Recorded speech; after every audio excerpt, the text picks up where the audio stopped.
रात के ठीक 2:45 थे। पूरा गांव गहरी नींद में डूबा हुआ था। लेकिन एक कच्चे घर के आंगन में बैठा 12 साल का एक बालक जाग रहा था। आंखों में नींद नहीं थी, दिल में डर नहीं था। बस एक ही प्रश्न था, अगर भगवान सबके हैं तो क्या वो मेरे भी नहीं? उस बालक का नाम था माधव। उत्तर प्रदेश के एक छोटे से गांव में जन्मा माधव सामान्य परिवार का बच्चा था। पिता किसान थे, मां गृहिणी। घर में अभाव था, लेकिन संस्कार प्रचुर थे। माँ रोज सुबह तुलसी को जल चढ़ाती और पिता खेत पर जाने से पहले राम राम कहते। लेकिन माधव, वो बाकी बच्चों जैसा नहीं था। जहां बच्चे खेलते थे, वहां वो मंदिर के पीछे बैठकर घंटों चुपचाप आसमान को देखता। ना कोई मंत्र, ना कोई पूजा। बस मन ही मन कहता, हे भगवान, अगर आप हो तो मुझे अपना बना लो। वो रात जिसने सब बदल दिया, उस रात माधव ने कोई चिट्ठी नहीं लिखी, किसी को कुछ बताया नहीं।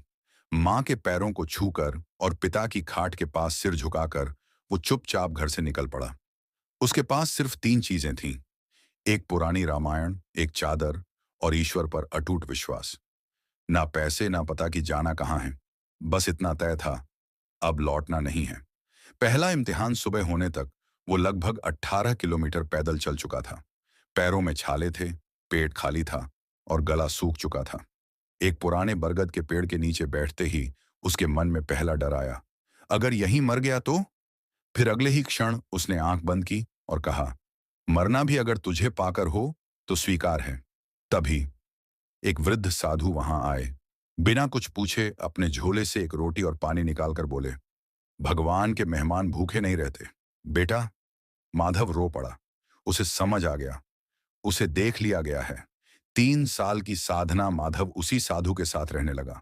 नाम मिला, प्रेमानंद ब्रह्मचारी। दिन की शुरुआत होती गंगा स्नान से और रात खत्म होती नाम जप से। कई दिन ऐसे आए जब सिर व पानी पीकर सोना पड़ा। कई रातें ठंड में कांपते हुए बीतीं, लेकिन शिकायत कभी नहीं की। 3 साल बाद एक दिन साधु ने कहा, अब तुम्हें आगे जाना है। कहाँ? क्यों? कुछ नहीं बताया। वो रहस्य जिसने सबको हिला दिया। साल बीतते गए। बालकानंद अब एक तपस्वी बन चुका था। लेकिन तभी आया सबसे बड़ा झटका। डॉक्टरों ने कहा, दोनों किडनियां खराब, अधिकतम 1 साल। लेकिन वो न डरा, न अस्पताल गया, न इलाज करवाया। बस इतना कहा, जिसने शरीर दिया वही संभालेगा। आज 18 साल बीत चुके हैं।